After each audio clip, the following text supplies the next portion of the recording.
He came to the NBA with the expectation of being the second pick in the draft, almost as the chosen one, for a Grizzlies franchise that desperately needed a player to turn the franchise around, and he made fans fall in love with this game in a matter of a few years. Morant blows by Primo. Attack!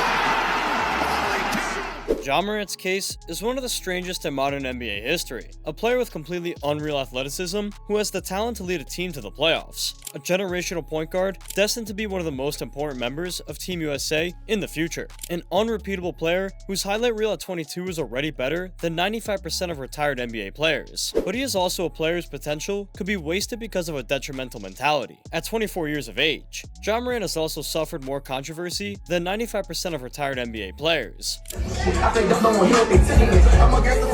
To the point that his future in the league has been in question. How is it possible that a talent like that has been basically cancelled by the commissioner? And more importantly, if we take into account the pros and cons, how bad is Ja Morant actually? Imagine being a superstar in high school and getting no interest from any Division I college. Ja Morant left Crestwood High School in South Carolina as the all-time leading scorer, but despite that, the guard had to depend 100% on luck to fulfill his hoop dream. Yes, I'm not exaggerating. Accidentally, while on a lunch break, James Cain saw Ja play in a 3-on-3 pickup game, and he was so impressed, he offered him a scholarship to Murray State. Two leading scorers, and Morant hammers it home! It's a Ja Jam! That was the best thing that could have happened to Murray State, because 2 years later, Morant had not only become a Division I superstar, capable of averaging 25 points and 10 assists per game, but he had become one of the favorites to take on the top spots in the 2019 draft. A draft that included who was considered to be the new LeBron James, Zion Williamson, who was going to be the undisputed #1 overall on that June 9th. But Memphis trusted Ja. They saw his progression, his grind, and his mentality, and thought he would be the perfect fit for a franchise that has always valued effort above all else. One field goal attempt. Ja again dunks it! The grit and grind culture fit perfectly with the style of play and personality of a player destined to become the new face of the NBA. And the truth is, it always looked like it was going to be that way. Ja not only managed to win the 2020 Rookie of the Year race, beating out Zion and a surprisingly good Kendrick Nunn, but the guard managed, in his third season in the NBA, to become one of the best players in the entire league. Morant against McConnell. Pick and roll. Morant. And I'm not just talking about the numbers. Yes, I know that Morant averaged 27 points, 7 rebounds, and 6 assists per game while shooting close to 50% from the field when he was just 22 years old. But even more incredible than that is the fact that a player of that age led the Memphis Grizzlies to a record of 56 wins and 26 losses during that regular season. It wasn't normal. It wasn't the norm for a player that young to change the trajectory of a franchise that had been trying to build a winning team through the draft for a few seasons. This is something that is virtually impossible to see in the modern NBA. 3-2 lead in this opening round series. Morant. Look at the case of Shea, who, very roughly speaking, can be considered a similar player. SGA is incredible, one of the 5 best players in the league today, but he didn't reach that level of impact on the team's record until he was 25 years old, when he finally managed to put Oklahoma City in one of the top spots in the always difficult Western Conference. But Ja was not only an excellent player to build a franchise around, he was also an absolute walking highlight reel. His dunk attempts over any opponent under any circumstances soon became some of the most viral moments of the entire NBA season. Sexton did knock it away, and Ja going for the big-time hammer. It seemed that the guard had no fear whatsoever. He was intimidated by any rim protector. Every chance he got, he would dive to the hoop using his incredible athleticism to try to do something that no other player in the league would ever think of doing. And for that reason, Ja became one of the most likable players in the entire league. All the kids wanted to be like him. He looked like a hybrid between Russell Westbrook and Derrick Rose, who was going to turn the NBA upside down and then dunk all over it. Morant blows by Primo. Attack!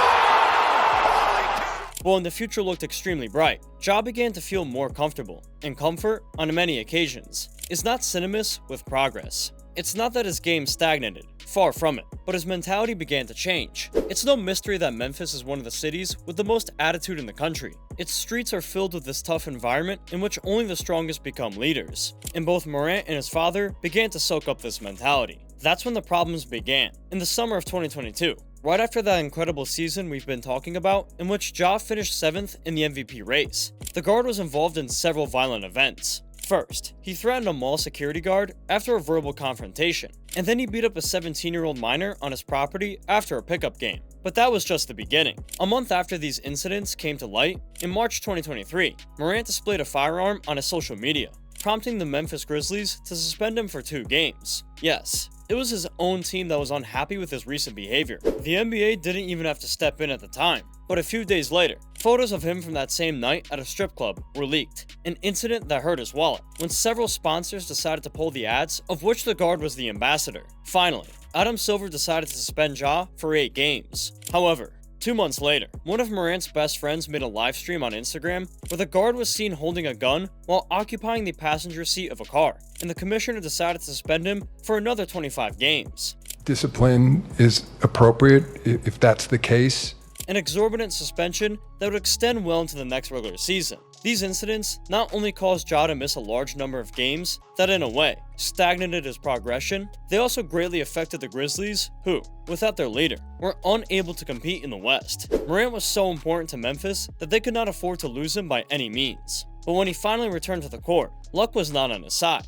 Last season, after serving a suspension, Ja was only able to play in 9 games before suffering a serious right shoulder injury that would sideline him for the rest of the season. However, during those 9 games, Morant showed that he was the player he had always been. With the 25 points, 6 rebounds, and 8 assists that Ja averaged during those games, the Grizzlies were able to win 6 of those 9 games, a record that undoubtedly gave hope to a fanbase that needed to see their team compete. A record also incredibly better than the one Memphis managed without Morant, in which they won 21 games and lost 52 during the last regular season. So, to answer the question, you have to differentiate between 2 aspects. You have to differentiate between the basketball player and the person. As a basketball player, Morant can receive thousands of adjectives, but of course, none of them can be anywhere near bad.